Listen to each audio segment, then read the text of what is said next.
ఇది అగ్రికల్చర్ అంటే మన వ్యవసాయం గురించి కొన్ని పాయింట్స్ ఒక 5-6 పాయింట్లు ఉన్నాయి. ఈ 5-6 పాయింట్లో మెయిన్ థింగ్ ఏంటంటే ధనధాన్య స్కీమ్ అని చెప్పి కొత్తగా స్కీమ్ పెట్టారు. ఇది 1,70,00,000 మంది రైతులకి ఉపయోగపడేటట్లు చేస్తారు. అంటే ఇంచుమించు 11-12% రైతులు దేశంలో ఉండే 11-12% వాళ్ళు బెనిఫిట్ పొందుతారు. రెండోది ఏంటంటే స్పెసిఫిక్గా ఒక ప్రోగ్రామ్ ఇచ్చారు.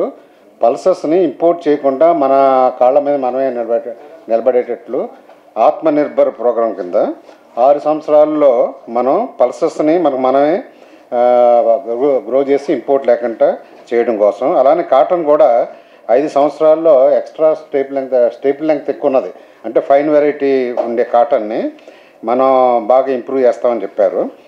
తర్వాత సీడ్కి ఒక ఎంఫసిస్ పెట్టారు. 20,000 ఇంచుమించు జీన్ బ్యాంక్ ఒకటి పెట్టి జీన్ బ్యాంక్లో 10 లక్షల జెనెటిక్ మెటీరియల్ స్టోర్ చేస్తామని చెప్పారు. అది మంచిది మనకి.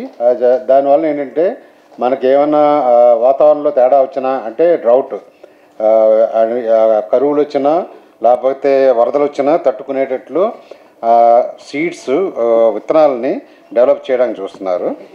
తర్వాత మన ఫ్రూట్స్, వెజిటబుల్స్, తర్వాత కోఆపరేటివ్స్, ఎఫ్పిఓస్ని ఇవన్నిటిని సపోర్ట్ చేస్తామని చెప్పారు. ఇంకా ఫైనల్గా ఏంటంటే కిసాన్ క్రెడిట్ కార్డ్కి లిమిట్ పెంచారు 3 నుంచి 5 లక్షలకి. అది చాలా ఉపయోగపడే అంశము. అంతేగాని అంతకన్నా ఎక్కువగా పెద్ద అమౌంట్లో చెప్పలేదు, ఎంతంత అలొకేషన్ చెప్పారనేది అమౌంట్ చెప్పలేదు కాబట్టి మనం తెలియదు ఎగ్జాక్ట్గా ఇంపాక్ట్ ఎలా ఉంటుందో. బట్ ఓవరాల్గా సమ్ సపోర్ట్, ఎందుకంటే ఫస్ట్ స్టేట్మెంట్లోనే ఫైనాన్స్ మినిస్టరు అగ్రికల్చర్ మంచి సపోర్ట్ ఇస్తాం, రూరల్ డెవలప్మెంట్ మంచి సపోర్ట్ ఇస్తామని చెప్పారు. దానివలన మంచి ఈ బడ్జెట్ ద్వారా మనకి ఇండియాలో వ్యవసాయానికి, తర్వాత రూరల్ ఏరియాలో ఉన్న వాళ్ళకి మంచి సపోర్ట్ వస్తుందని చెప్పి అనుకుంటున్నాం. Thank you.